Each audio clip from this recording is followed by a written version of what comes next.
Hey guys, welcome to Pharmacy Tech Study Guide. My name is Sidra. I'm a pharmacist passionate about helping you become an excellent pharmacy technician. If this interests you, then buckle up because you're on the right channel. Let's talk about the process of how you can become a certified pharmacy technician. I'm gonna go over 4 simple steps.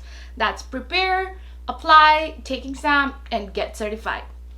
Well, before we get into the details of these steps, I want to talk about the pharmacy technician certification requirements. Well, the requirements are pretty simple. You have to have a high school diploma in US, and if you're from another country, then to become a pharmacy tech in US, you must pass the GED test or high school equivalent test. Second requirement is that you must not have any felony or drug-related convictions against you. Also, you must not be under any restrictions from any state board of pharmacy. If you checked all 3 requirements, great. Then you're just gonna follow the 4 steps I mentioned earlier and you are set on the journey to become a pharmacy technician. Alright, so of the 4 steps I mentioned earlier, I really recommend that you first prepare yourself for the exam because you've got to understand what the pharmacy technician is going to do. Remember, as a pharmacy technician, you will be assisting pharmacists in serving patients, you will be filling prescriptions, and you will be participating in administration and management of the pharmacy. Now, in order to be able to do all that, you have to have understanding of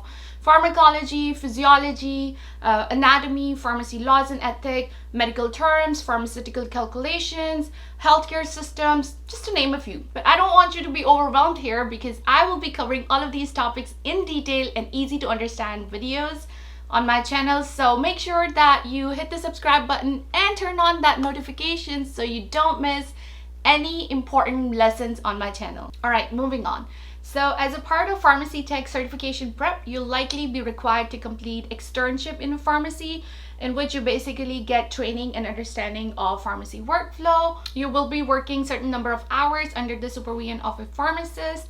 Now, in order to be eligible for the pharmacy tech exam, you have to take one of the 2 pathways.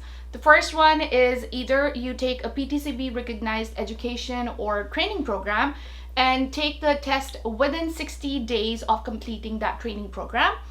And you can get the list of the PTCB recognized training programs on the PTCB website. I'll put the link for you on the screen, also in the description to make it convenient for you. Well, the second pathway is that you get a work experience in pharmacy under the supervision of a pharmacist and complete at least 500 hours to become eligible for the test.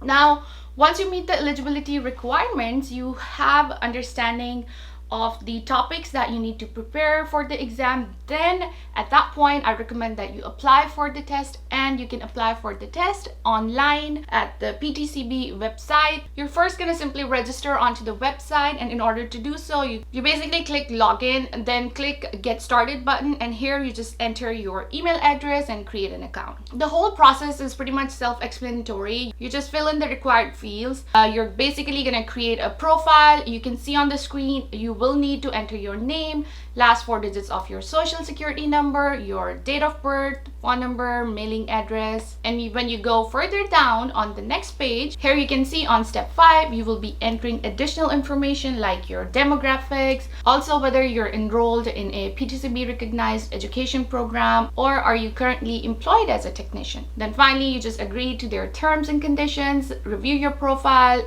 hit continue to summary, and there you have it. Your account is created. You'll get the confirmation page. Now that your profile with PTCB is complete, you can simply exit, log in anytime to make any changes to your profile, or if you're ready to take the exam, then just log into your profile and click the application link under Earn Your Certification tab, fill in the application, make the payment, which is about $129.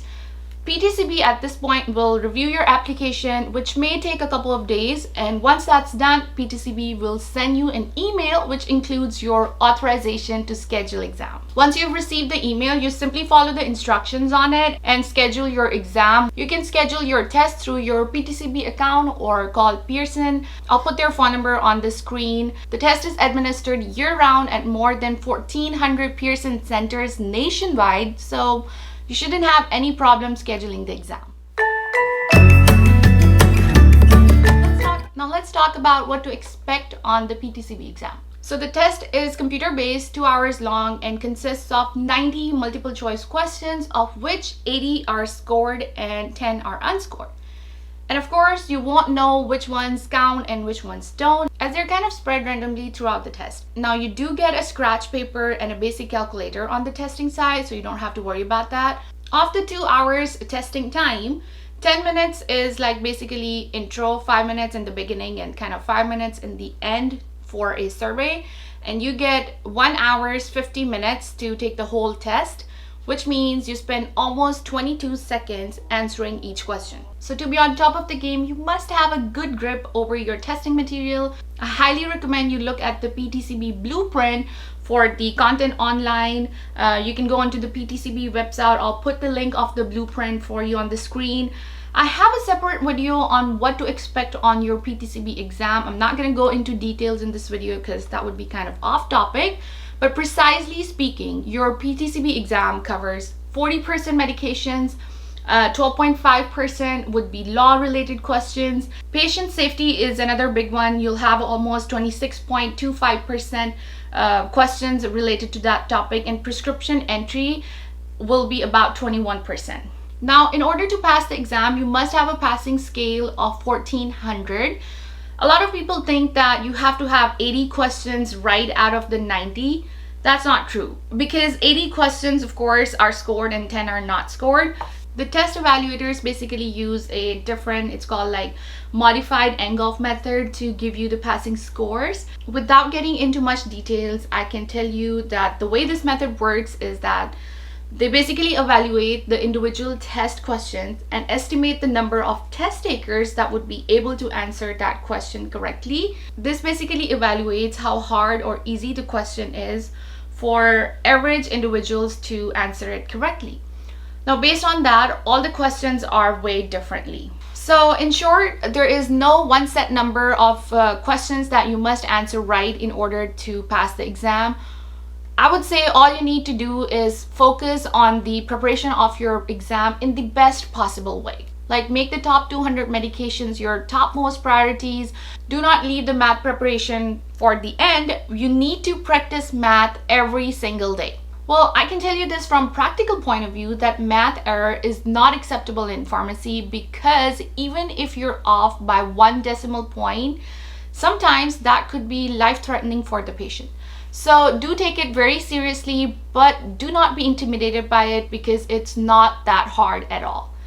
And this is literally coming from someone like me who hates math, and I'm totally not good at it, but if I can do it, you can certainly do it.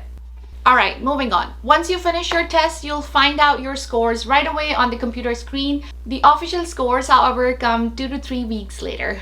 Now, if you pass the test, great job. In 2 to 3 weeks, once PTCB has processed your exam score and make them official, your report will appear on your PTCB profile and your certification link will become active. You just follow the prompts on the link and apply for your license. Your online license will be available on your PTCB account and you can simply download that, but your actual physical license will arrive in mail, and that may take a couple of weeks. Now, one question that I do get asked a lot is what happens if I don't pass my PTCB exam? Well, if you don't pass the exam first time, you can take the exam again after 60 days have passed.